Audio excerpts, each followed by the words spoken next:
आज हम जिस मूवी के बारे में बात करने वाले हैं उसका नाम है यू टर्न। और ये समांथा प्रभु की one of the best movies में से एक है। तो यहाँ से हमारी कहानी की शुरुआत होती है और हमें इसके मेन कैरेक्टर रचना को दिखाया जाता है, जो अपने माँ के साथ जा रही होती है। रचना टाइम्स ऑफ इंडिया में एक इंटर्न है और रचना जब ऑफिस पहुँचती है तो वो अपने डेस्क पे देखती है कि उसे एक पार्टी नाइट का इनविटेशन आया हुआ है। वो इसके बारे में देख ही रही होती है कि तभी सीन शिफ्ट होता है और हमें एक फ्लाईओवर दिखाया जाता है, जहाँ पर सुंदर नाम का एक आदमी अपने ऑफिस जा रहा होता है। तभी रास्ते में ही उसे उसके बॉस का कॉल आता है और उसे वो कुछ जरूरी डॉक्यूमेंट्स लाने के लिए बोलता है। फिर सुंदर ये सोचता है कि अब वो आगे जाके मुड़ेगा, इससे बढ़िया है कि वो यहीं से उतर कर यू टर्न ले ले।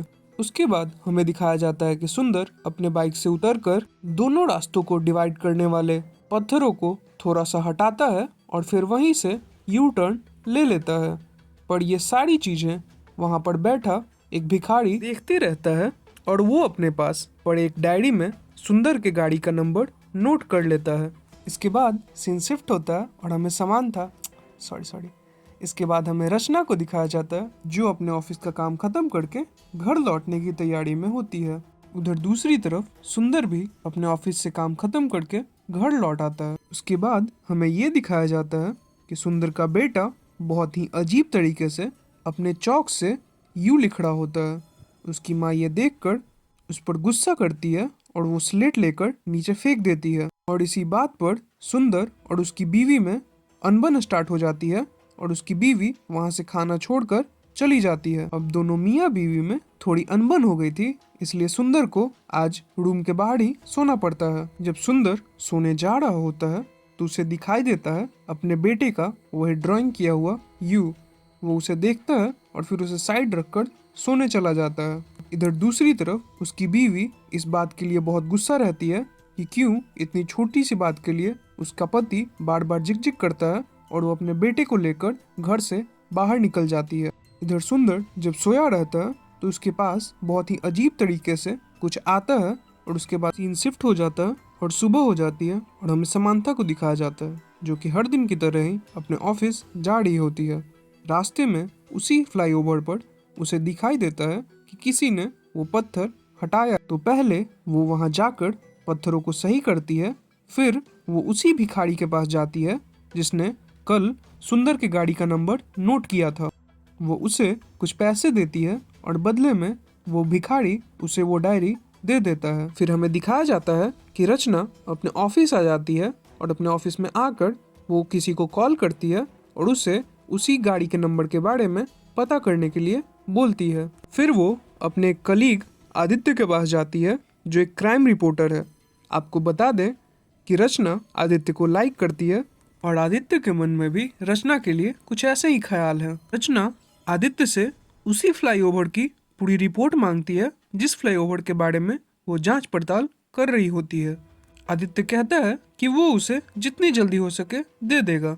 इसके बाद रचना ऑफिस के बाहर आ जाती है और आदित्य उसके पीछे पीछे आता है और उसे कॉफी के लिए पूछता है। रचना मुस्कुराकर उसे हाँ कर देती है। फिर वो दोनों एक साथ कॉफी पीने चले आते हैं और यहाँ पर आदित्य रचना से पूछता है कि क्या वो उसके साथ शाम को मूवी देखने चल सकती है। रचना इसका कुछ जवाब देती इससे पहले ही उसे उस आदमी का कॉल आ जाता है जिसे उसने उस गाड़ी के नंबर का पता करने के लिए बोला था, और वो आदमी उसे सुंदर के घर का एड्रेस दे देता है और रचना वहाँ से निकलकर सुंदर के घर पहुँच जाती है। वो उसके दरवाजे पर जाती है और वहाँ पे बार बार नॉक करती है, पर अंदर से कोई रिस्पॉन्स नहीं आता है। तो वो फिर हार मानकर वापस लौट आती है। फिर वो आनंद को कॉल करती है, जो वहाँ आकर उसे पिक करता है। फिर दोनों साथ में मूवी देखने चले जाते हैं। जब मूवी देखकर आनंद उसे उसके घर पे ड्रॉप कर देता है और फिर वहाँ से चला जाता है। जब रचना घर में वापस जा ही रही होती है तभी पीछे से पुलिस की एक फोर्स आती है और रचना को अपने साथ लेकर पुलिस स्टेशन चली जाती है। वहाँ पर पुलिस वाले उसे बताते हैं कि सुंदर का कत्ल हो गया है और वो आखिरी इंसान है जो उसके घर गई थी। रचना उन्हें बताती है कि उसने ऐसा कुछ नहीं किया और वो सुंदर के घर बस उसका इंटरव्यू लेने गई थी, क्योंकि उसने भी फ्लाईओवर से डिवाइडर ब्लॉक्स हटाए थे और उसे ऐसा लगता है कि जो भी वहां से डिवाइडर ब्लॉक्स हटाता है उसकी मृत्यु हो जाती है। पर वो ऑफिसर रचना की बातों पर बिल्कुल विश्वास नहीं करता है। फिर हमें एक इन्वेस्टिगेटिंग ऑफिसर नायक को दिखाया जाता है, जिससे कि रचना की बातों पर थोड़ा थोड़ा विश्वास हो रहा था। वो उसे अपने पास बुलाता है और रचना उसे एक डायरी दिखाती है जिसमें उन सारे लोगों का नाम लिखा था जो कि वही लोग थे जिन्होंने उस फ्लाईओवर से डिवाइडर स्लाइड्स हटाकर यू टर्न लिया था, और वो बस उसका इंटरव्यू लेना चाहती थी। और रचना नायक को सारी बातें साफ साफ बता देती है। फिर नायक एक और ऑफिसर को बोलता है कि इस डायरी की जांच कराओ और जाकर उस भिखारी को भी ले आओ जिसका जिक्र रचना ने किया था। और वो ऑफिसर रचना को लेकर उस भिखारी को लाने चला जाता है। पुलिस वालों को उस भिखारी पर भी शक होता है कि कहीं उसने ही तो उन सबको नहीं मारा, पर उसकी हालत देखकर ऐसा कुछ नहीं लगता और पुलिस वाले बस उसकी थोड़ी खातिरदारी कर छोड़ देते हैं। पर उस भिखारी के पास एक डायरी मिली थी जिसमें एक आदमी का नाम लिखा था जिसने आज ही उस फ्लाईओवर से यू टर्न लिया था। पुलिस उस आदमी के घर पहुंच जाती है और वहां जाकर छानबीन करने लगती है, पर उन्हें वहां कुछ नहीं मिलता। और जब वो लोग वहां से लौट रहे होते हैं तभी उस आदमी के घर के ऊपर से एक यू शेप का पेंडेंट टूटकर नीचे गिरता है और वो आदमी उसे उठाकर अपने पास रख लेता है। नीचे नायक और रचना वहां से लौट रहे होते हैं कि तभी उनकी गाड़ी के ऊपर उसी आदमी की लाश आकर गिरती है।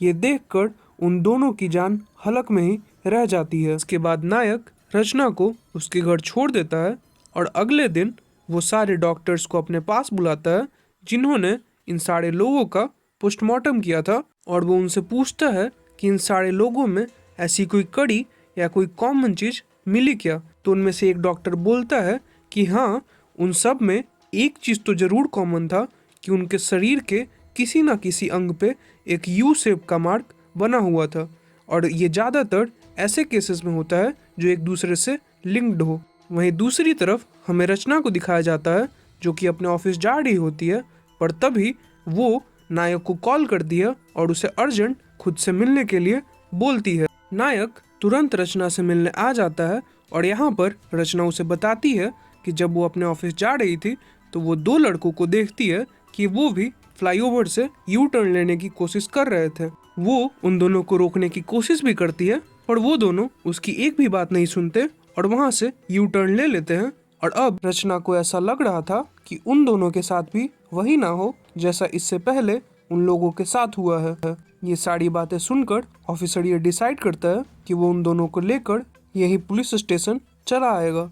उसके बाद वो ऑफिसर उन दोनों को लेकर यहाँ पुलिस स्टेशन में लाकर जेल में बंद कर देता है ताकि वो दोनों उनकी नज़र के सामने रहे और सुरक्षित रहे। पर तभी कैमरे में कुछ ग्लिच होना स्टार्ट होता है। उसके बाद हमें दिखाया जाता है कि उनमें से एक लड़का आकर अपनी उंगलियों से कैमरे की तरफ यू ड्रॉ करता है और दोनों में भयंकर हाथापाई शुरू हो जाती है। और नायक एक कांस्टेबल को बोलता है कि जाकर गेट खोलो और उन दोनों को अलग करो, और वो कांस्टेबल चाबी लेकर उस जेल की तरफ जाने लगता है। और कांस्टेबल वहां पहुंचकर कैमरे की तरफ देखकर ये इशारा करता है कि वो गेट खोल नहीं पा रहा है। और इधर जेल के अंदर उन दोनों में लड़ाई और भयंकर होते जा रही होती है और दोनों एक दूसरे की जान लेने पर तुले होते हैं। इसके बाद नायक जल्दी से दौड़कर उस जेल की तरफ जाने लगता है और वो रचना को बोलता है कि तुम यहीं बैठकर सीसीटीवी कैमरे में नजर रखो। फिर हम ये देखते हैं कि नायक वहां पहुंचकर गेट को रिवॉल्वर से तोड़ने की कोशिश करता है पर वो इसमें असफल रहता है। फिर तभी उनमें से एक लड़का सीसीटीवी कैमरे के पास आता है और देखते ही देखते स्क्रीन पर सारी फुटेज बस उसी लड़के को दिखाने लगती है। रचना ये देखकर डर जाती है और वो जल्दी से नायक को ये बातें बताती हैं। नायक एक फायर एक्सटिंग्विशर लाता है और वो ताले को उसकी मदद से तोड़ने की कोशिश करता है पर वो फिर भी नहीं तोड़ पाता।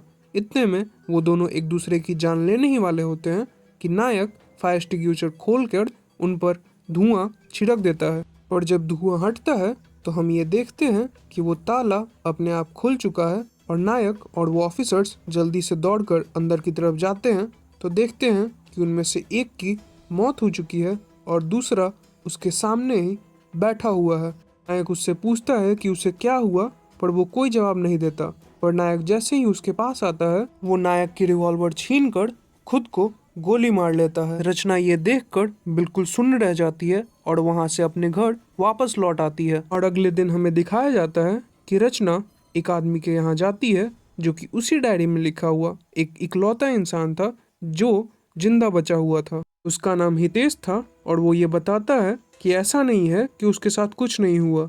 वो कहता है कि जिस रात को उसने फ्लाईओवर के डिवाइडर से पत्थर हटाए उसी रात को उसकी बीवी और बच्चे की अचानक से मौत हो गई। ये सब बातें सुनकर रचना वहां से निकलती है और उसी फ्लाईओवर पे जाती है। और आज रचना ये डिसाइड करती है कि वो खुद फ्लाईओवर से वो डिवाइडर वाले पत्थर हटाएगी और ये देखेगी कि उसके साथ क्या होता है।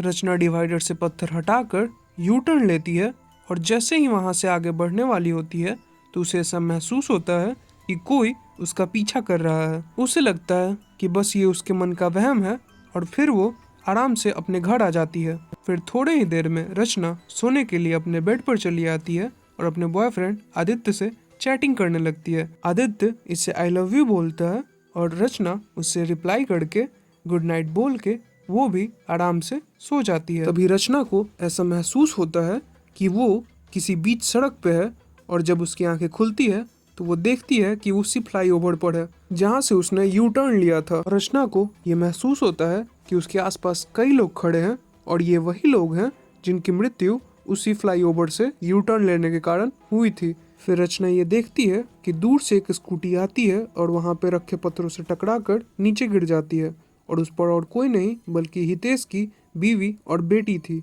ये देखकर रचना की आंखें खुल जाती है और उसे पता चलता है कि वो बस एक सपना देख रही थी। फिर वो नीचे आती है और फ्रिज से पानी निकालकर पीने लगती है। इसी बीच उसे महसूस होता है कि कोई डाइनिंग टेबल पर बैठा हुआ है और वो जब आके देखती है तो उसके पैरों तले जमीन खिसक जाती है क्योंकि वहाँ और कोई नहीं बल्कि हितेश की बीवी और बच्चे बैठे थे। इसके बाद हितेश की वाइफ रचना की तरफ चल के आती है और उसे बोलती है कि तुम्हारी वजह से आज मेरे और मेरी बेटी की मौत हुई है क्योंकि तुमने ही सुबह डिवाइडर से वो पत्थर हटाया था। रचना उसे बताती है कि ऐसी कोई बात नहीं है, आज तो ऐसी कोई घटना नहीं हुई, फिर तुम ये कैसे कह सकती हो। फिर वो बताती है कि मेरी मौत भी ऐसे ही हुई थी और शायद उस दिन तुमने ही वो पत्थर हटाया था। फिर वो एक चाकू लेकर रचना के हाथ की नस काटने लगती है तो रचना गिड़गिड़ाकर बोलती है कि तुम बस मुझे एक दिन का वक्त दो, मैं तुम्हें पता लगाकर बता दूंगी कि तुम्हारी मौत किसके वजह से हुई थी। हितेश की बीवी बोलती है कि ठीक है, मैं तुम्हें एक दिन का वक्त देती हूँ पर उसके बाद मैं आऊंगी और फिर तुम्हें मुझसे कोई नहीं बचा पाएगा। इतना कहकर वो वहाँ से चली जाती है। अगले दिन रचना नायक को मिलने के लिए बुलाती है और उसे बोलती है कि हमें उस दिन का पता लगाना होगा जिस दिन हितेश की बीवी की मृत्यु हुई थी। फिर नायक और रचना ट्रैफिक पुलिस के ऑफिस जाते हैं और वहाँ पे वो उस दिन की फुटेज चेक करने को बोलते हैं जिस दिन हितेश की बीवी की मृत्यु हुई थी। सीसीटीवी कैमरे में उस गाड़ी का नंबर पता चल जाता है जिसने पहली बार उस डिवाइडर से पत्थर हटाया था। ट्रैफिक पुलिस का ऑफिसर उन दोनों को उसकी सारी डिटेल्स दे देता है। सारी डिटेल्स रचना देखती है और उसे एक पेपर पर नोट करती है। इसी बीच वो ये भी देखती है कि कल रात उसने मैसेज में आई लव यू में यू देखा था और उसके दिमाग में ये बात क्लियर हो जाती है कि हिमांशी सच में उसके पास आई थी। फिर वो उस फ्लाईओवर पर जाती है और वहाँ एक बैलून पर वो सारा डाटा लिख देती है जिसने पहली बार उस फ्लाईओवर से उस डिवाइडर के पत्थर हटाए थे। फिर वो उस बैलून पर लिखकर वहाँ से चली जाती है और अपना स्ट्रेस खत्म करने के लिए वो एक पार्टी नाइट में चली जाती है जिसका ऑफर मूवी के स्टार्टिंग में उसे आया था और उसे बिल्कुल अच्छा नहीं लगते रहता है और वो बाहर आ जाती है और जिस आदमी ने पहली बार डिवाइडर से हटाया था वो पत्थर उसके नंबर पे कॉल करती है क्योंकि इसे खुद से बहुत बुरा फील होते रहता है कि उसके वजह से आज एक आदमी की जान चली जाएगी। और असली ट्विस्ट तो तब आता है जब वो कॉल करती है और उसके सामने से उसका बॉयफ्रेंड आदित्य कॉल पिक करता है। अब रचना जैसे ही उसकी आवाज़ सुनती है इसकी साड़ी सिट्टी पिट्टी गुम हो जाती है। फिर वो सारी बात आदित्य को बताती है और आदित्य कहता है कि ऐसा कुछ नहीं हुआ था, बल्कि हुआ ये था कि जब वो जा रहा था तो उसकी बाइक खराब हो गई थी और उसने एक फ्रेंड को बुलाकर बाइक एक्सचेंज कर ली थी, ना कि यू टर्न लिया था। तभी रचना को ये याद आता है और अपनी गलती का एहसास होता है कि उसने आदित्य का एड्रेस उस बैलून पर लिख दिया था। और तभी आदित्य के दरवाजे पर कोई नॉक करता है और वो कॉल कट कर गेट की तरफ चले जाता है। इधर रचना उसे बार बार कॉल करती है पर वो कॉल रिसीव नहीं करता है। रचना घबरा कर नायक को कॉल करती है और वो सारी चीजें बताती है। नायक उसे बोलता है कि तुम जल्दी से उसके घर पहुंचो और मैं भी आ रहा हूँ। इधर हमें दिखाया जाता है कि आदित्य फिर से उसी सड़क पे पहुंच गया है और उसके साथ भी वही सारी चीजें होने लगती है जो कि रचना के साथ होती है। पर इधर असलियत में वो सुसाइड करने की कोशिश करते रहता है और तभी वहां पे रचना और नायक पहुंच जाता है। दोनों दरवाजा पीटते हैं पर गेट नहीं खुलता और आखिर में नायक दरवाजा तोड़ देता है और वो अंदर आकर आदित्य को किसी तरह सुसाइड करने से बचा लेते हैं। और जब वो निकल रहे होते हैं तभी हितेश, जो कि आदित्य के रूम के बगल में रहता था, उसे ये महसूस होता है कि उसकी बीवी और बच्चे वहीं पर हैं। फिर उसकी बीवी हितेश से पूछती है कि आखिर उसने आदित्य की जान क्यों बचाई। तो इस पर हितेश ये बताता है कि उस दिन फ्लाईओवर से पत्थर उसने नहीं बल्कि हितेश ने हटाए थे, क्योंकि उस दिन जब वो ऑफिस से लौट रहा था तो उसकी बेटी का बर्थडे था। तो वो कॉल कर कर बोलती है कि पापा मेरे लिए केक लेते आइएगा, और हितेश की वाइफ भी ये बात बोलती है। तो इसी वजह से वो बीच रास्ते में ही गाड़ी खड़ी कर कर डिवाइडर से पत्थर हटाता है और यू टर्न ले लेता है। अब जैसे ही ये बात हितेश की वाइफ को पता चलती है, वो गुस्से से आग बबूला हो जाती है और हितेश को उठाकर जमीन से हवा में उछाल देती है। पर उसकी बेटी ये सब देखकर घबरा जाती है और ऐसा ना करने को बोलती है। इधर नायक जब देखता है कि हितेश उसके साथ नहीं है तो वो जल्दी से दौड़कर कमरे में आता है और ये देखता है कि हितेश बिल्डिंग के छोर के पास खड़ा है। और जब तक नायक वहां पहुंचता वो बिल्डिंग से नीचे छलांग लगा देता है। और वहां पर एक बहुत ही चौंकाने वाली चीज होती है, क्योंकि हितेश हवा में ही जमीन से कुछ दूर ऊपर रुक जाता है और वो उस फ्लाईओवर पे पहुंच जाता है जहां से इन सब चीजों की शुरुआत हुई थी। वहां हमें हितेश की बीवी और बेटी दिखाए जाते हैं जो कि हितेश द्वारा हटाए पत्थरों से टकराकर नीचे गिर जाते हैं और उनकी मौत हो जाती है। फिर हमें उसी बिल्डिंग के पास दिखाया जाता है जहां से हितेश कूदा था और वो जमीन पर बड़े ही आराम से आके गिर जाता है, जैसे किसी ने उसे उठाकर रख दिया हो। फिर हितेश की पत्नी ये बोलती है कि वो उसकी जान नहीं लेगी बल्कि उसे ऐसे ही अपनी पूरी जिंदगी घुटन में जीनी होगी, क्योंकि उसके वजह से उसके बीवी और बच्चे की मौत हुई। फिर वो अपनी बेटी को लेकर वहां से चली जाती है और हितेश बस अकेला रह जाता है। फिर हमें दिखाया जाता है कि उस फ्लाईओवर पर अब लोग यू टर्न लेते हैं, पर अब उनके साथ कोई ऐसी घटना नहीं घटती। और फिर सब लोग मिलकर 1/4 ट्यूबर एक्सप्लेन्स चैनल को सब्सक्राइब करते हैं।